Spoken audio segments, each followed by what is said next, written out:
Saudações, nobres ouvintes, podcast Sem Esperança. Eu já falei aqui sobre o cidadão acebolado, ou seja, alguém que não tem distinção, que a gente também chama de NPC. Mas eu digo, e quando eu digo, faço referência a ele, é porque é uma pessoa que simplesmente vive a sua vida. Trabalha, acorda, vai para o trabalho, exerce o seu expediente, volta para casa e por aí vai. Aí espera o final de semana, tem uma... Se é sexta, pode sair, se diverte. E basicamente, quando é domingo, começa a sofrer, quando anoitece, começa a sofrer e por aí vai. Certo? E alguns anos, e quando eu digo isso, botam mais quase 10, alguns psicólogos têm dito que as pessoas têm sofrido de Brasil. Pois é, como assim de Brasil? Porque elas falam nas suas consultas com seus terapeutas, os pacientes, falam nas suas consultas com seus terapeutas de assuntos ligados à política. A política. Imagine que pensar que você tá um grupo, algumas centenas de pessoas localizadas no centro de um país imenso, que é o Brasil, um subcontinente. Você está numa dessas extremidades, vamos pensar, por exemplo, uma pessoa em Recife. Você está numa das extremidades do país e você se importa mais com essas centenas de pessoas do que com as dezenas que são os prefeitos, os vereadores, ou então os deputados federais, estaduais, perdão, e o governador. Certo? Eu digo isso, por exemplo, para ir para outro extremo, conversando sobre transporte público com um amigo que mora em Fortaleza, ele é carioca, e a gente conversou sobre os problemas comuns da capital fluminense de transporte público. Ele falou que em Fortaleza também não era muito diferente, que a partir de 8h30 já não tinha mais ônibus nos finais de semana. Certo? Bom, onde eu estou querendo chegar é o seguinte: se você quer ter um aborrecimento, se você quer ter um desses estresses inúteis, mas que vão te ocupar a mente, tanto negativamente quanto positivamente, por exemplo, pensar, o Bolsonaro foi inelegível, a Dilma caiu, não mudou nada. Se mudou o preço do dólar, essa pessoa não tinha dinheiro para comprar dólar nenhum, nem aos centavos de dólar, por exemplo. Certo? Mas se você quiser ter um problema para pensar, uma causa para pensar, escolha várias. Pense, por exemplo, etarismo no mercado de trabalho. Por exemplo, o governo está querendo implementar um programa mais 60, de contratar pessoas com mais de 60 anos. 60 anos ou mais, né? Não, tem que ser com mais 40. É a realidade. 40 anos depois, a pessoa depois de 40 anos, se ela não tiver dinamismo para empreender, se ela ficar desempregada, não tiver dinamismo e dinheiro, claro, para empreender, para abrir um negócio, seja comprar aquelas balas e vendendo no trem, no metrô e por aí vai, acabou. Não arranja emprego. Ou se não tiver um amigo. A menos que ela preste um concurso e passe. né? Hoje é até da idade avançada, né? Que é um critério de desempate e passe. Certo? Ou então você vê como ir aí quando você estiver no trabalho, se tiver ar-condicionado, você diz que tem desbalanços, não lembro qual que era, climatologia sexual, sei lá, gênero. Basicamente por quê? Porque o corpo do homem é mais frio, ele quer um ar-condicionado menos baixo, e o da mulher é mais quente, ela quer um ar-condicionado numa temperatura mais baixa. Isso daí gera um conflito, se tiver mais homens ou se tiver mais mulheres. Ou então, racismo ambiental. Você, por ser branco, se preocupa em diminuir sua camada de carbono, sua pegada de carbono, quer dizer. E se você, por ser negro, consome mais carbono.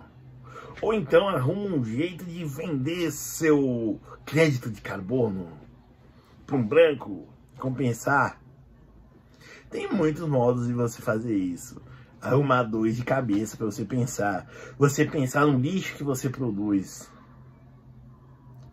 E tudo isso eu digo para você esquecer as centenas de pessoas que estão lá em Brasília.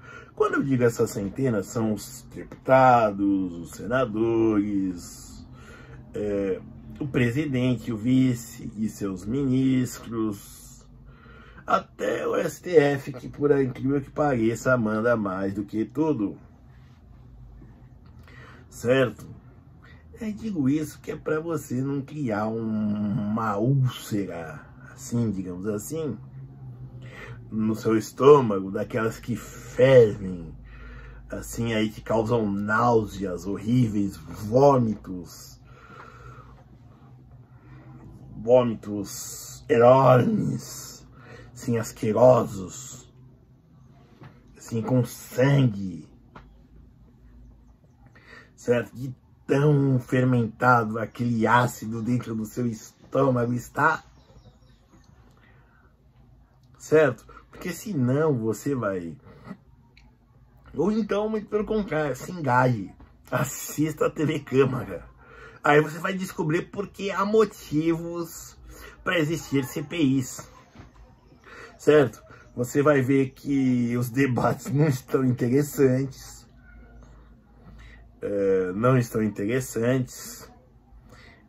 às vezes não tem algo, digamos assim, instigante para você votar, por exemplo, uma reforma, um orçamento, uma mudança num código, uma lei que altera tal coisa. Não, às vezes é aquela lei que muda e a maioria das leis são assim, estabelece cidade tal é a capital do queijo doce, por exemplo, um queijo doce. Projeto tal estabelece a efeméride, o dia do queijo doce, por exemplo. É o mesmo deputado do queijo doce. Aí o mesmo deputado diz, ele quer, este projeto de lei institui um queijo doce no brasão nacional, certo? Para citar um exemplo real, é como o Clodovil Hernandes. Ele queria reduzir pela metade o número de deputados, mas também lançou um projeto para substituir o fumo pela questão do tabagismo, o antitabagismo, né? Por folhas de cana-de-açúcar no brasão da República. Certo? Então, assim, se você quiser realmente se engajar nisso, ao invés de ficar só como chama?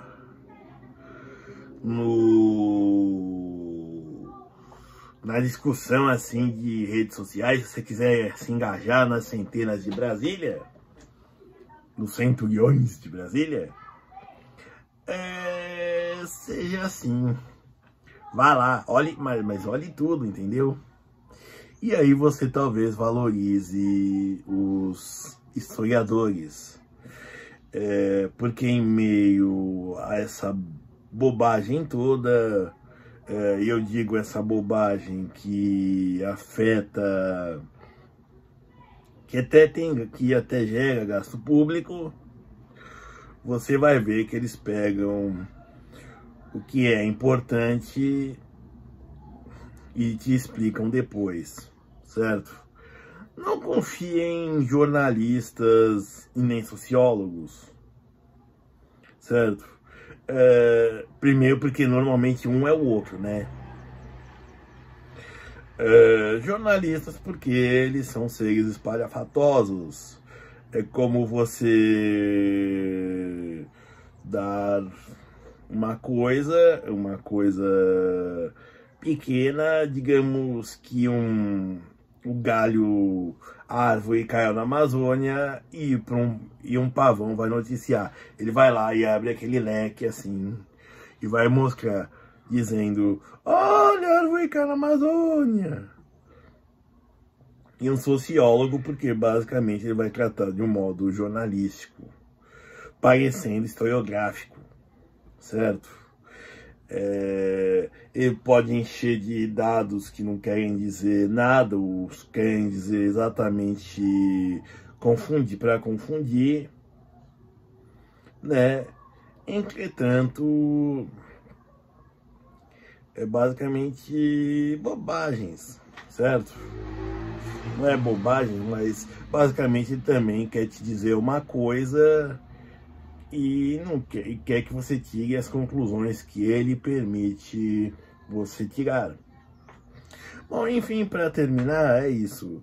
Se você não quiser se importar com as centenas de Brasília, pense localmente. E pense tão localmente, quando eu digo na sua cidade, independente do tamanho dela, quanto pensar em outras coisas, como racismo ambiental, micromachismo, entendeu? Em tentar não ser. Não vai, digamos assim, evitar que você vá do psicólogo ao psiquiatra, mas eu posso dizer que você vai se sentir fazendo coisas mais efetivas do que simplesmente indo debater com os outros.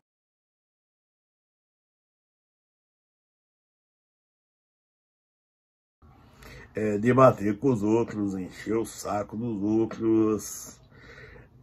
No Twitter você vai fazer isso pessoalmente, é algo mais integrativo no ponto de vista de uma realidade. Você sai do virtual. Ou então mergulha lá e veja quanta bobagem, assiste a TV Câmara, descobre porque os deputados fazem CPI, que é para ter entretenimento deles próprios, se divertirem com eles mesmos, entendeu? Mas basicamente não sofra pelo Brasil, não sofra por algo que é uma abstração triste e que leva as pessoas igualmente pro buraco. Obrigado.